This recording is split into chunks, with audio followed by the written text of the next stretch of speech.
U neposrednom kontaktu sa Slavoncima i Baranjcima od mjesta do mjesta, od kuće do kuće, čelni ljudi HDSSB-a nastavljaju svoju izbornu kampanju.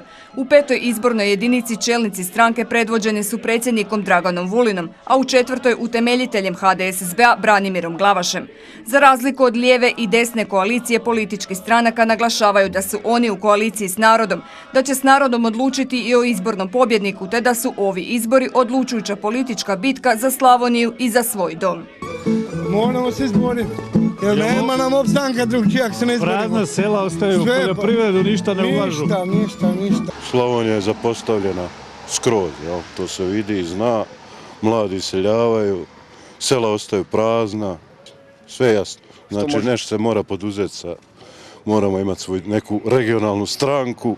Jel ovo ako se nastavi ovako, ovi iz Zagreba neće nijedni za Baranju? Da, oni samo obećavaju sada. Imali ste priliku gledati 2 put jedne, 2 put druge.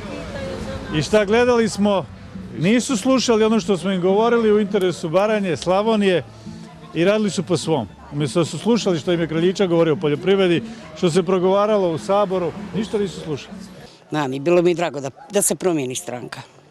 Ove dvije sam se utukle do kraja. Ćemo na izbore 8.11. Hoćemo. Ćemo za slavonsku stranku. Pa i hoćemo za Slavonsku. Pa za kog ćemo?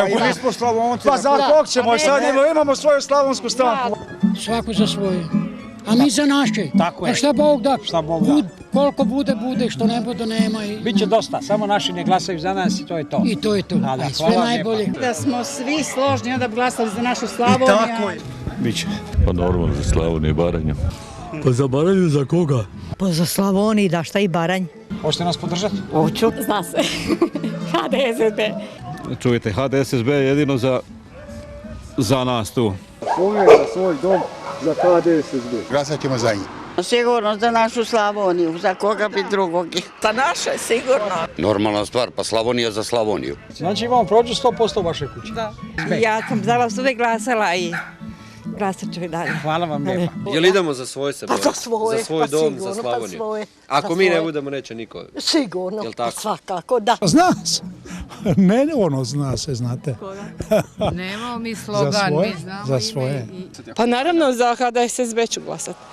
Pa za našu stranku, za Slavoniju, da konačno krene naprijed nešto, da prestanu ti mladi ljudi odlaze, da ta poljoprivredna krene. 8. na izbore i glas za HDSSB. Može. Bog. Ziđne izbore, idemo stvari mijenjati. Normalno. Slavoniju. Ipak je to Slavonija i Baranja koja je naša, mi bi se treba boriti. Sad nam je zadnja šansa. Je, samo naprijed, ne treba se dati nikome. Dosta je bilo. I ovo što su napravili u vojskama, to je prava stvar.